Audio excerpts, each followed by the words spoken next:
अगर आप ऐसे इन्वेस्टर हैं जो कि आईपीओ में इन्वेस्ट करने के लिए इंटरेस्टेड हैं, तो आपको बता दें कि नेक्स्ट वीक शेयर मार्केट में रिटेल इन्वेस्टर्स के लिए दो नए आईपीओ आने वाले हैं। इसमें जो पहला आईपीओ रहेगा वो पॉपुलर व्हीकल एंड सर्विसेज का रहेगा। आपको बता दें कि इस आईपीओ के थ्रू कंपनी मार्केट से लगभग 602 करोड़ रुपए का फंड रेज करेगी। इसमें जो 250 करोड़ रुपए का फंड रेज किया जाएगा वो फ्रेश इशू के थ्रू रेज किया जाएगा, और जो बाकी का 352 करोड़ रुपए का फंड रेज किया जाएगा वो ओएफएस यानी कि ऑफर फॉर सेल के थ्रू रेज किया जाएगा। अगर हम आईपीओ से रिलेटेड कुछ इंपॉर्टेंट पॉइंट्स की बात करें तो इसमें जो पहला पॉइंट रहेगा वो ये रहेगा कि आईपीओ की जो ओपनिंग डेट है वो 12 मार्च की है।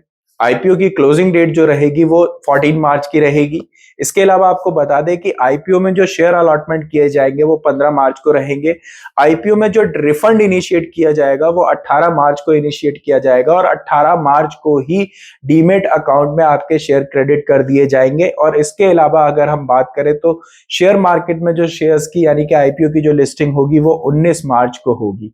अगर हम इसके प्राइस बैंड की बात करें तो इसका जो प्राइस बैंड है वो 280 रुपए से लेके 295 रुपए के बीच में रहने वाला है। इसके अगर हम लॉट साइज की बात करें तो इसका जो लॉट साइज है वो 50 शेयर्स का रहने वाला है, यानी कि अगर आपको मिनिमम इन्वेस्टमेंट करनी है तो इसका मैक्सिमम प्राइस बैंड 295 अगर हम कैलकुलेट करें तो उस हिसाब से आपको 14,750 रुपए का इन्वेस्टमेंट करना होगा।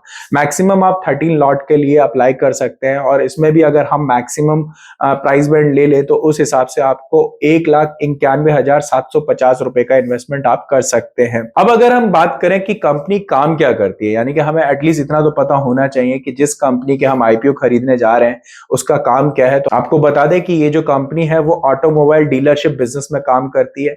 यहां पर कंपनी नई पुरानी गाड़ियों को खरीदने और बेचने का काम करती है। इसके अलावा कंपनी थर्ड पार्टी इंश्योरेंस और फंडिंग भी देने का काम करती है। कंपनी सर्विसेज के लिए स्पेयर्स पार्ट में भी डील करती है।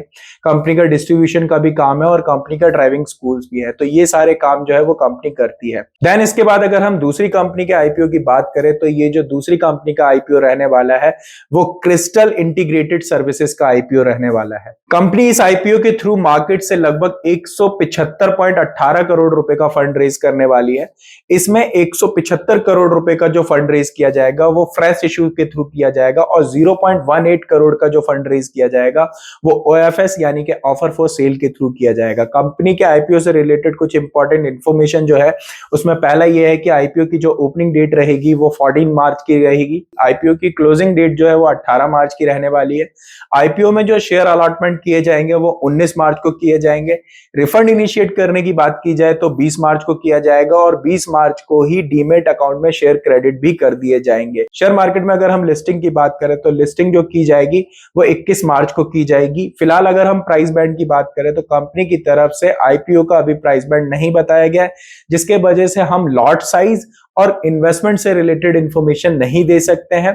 अब समझना ये जरूरी है कि ये कंपनी काम क्या करती है। तो आपको बता दें कि ये company health care, housekeeping, gardening जैसी सर्विसेज जो है वो प्रोवाइड करने का काम करती है। फिलहाल अगर हम बात करें तो 31 मार्च 2023 तक की इंफॉर्मेशन के अकॉर्डिंग कंपनी का जो काम है वो देश के 134 हॉस्पिटल्स में फैला हुआ है। इसके अलावा 224 स्कूल्स, 2 एयरपोर्ट, 4 रेलवे स्टेशन और 10 मेट्रो स्टेशन में भी कंपनी का काम फैला हुआ है। तो ये थी कुछ इन्फॉर्मेशन जो हमने आपके साथ शेयर की। ऐसी ही इन्फॉर्मेशन के लिए बने रहिए इंडिया न्यूज बिजनेस के साथ। अगर आपको इन्फॉर्मेशन पसंद आई है तो वीडियो को लाइक करिए, चैनल को सब्सक्राइब करिए, कमेंट करके फीडबैक दीजिए।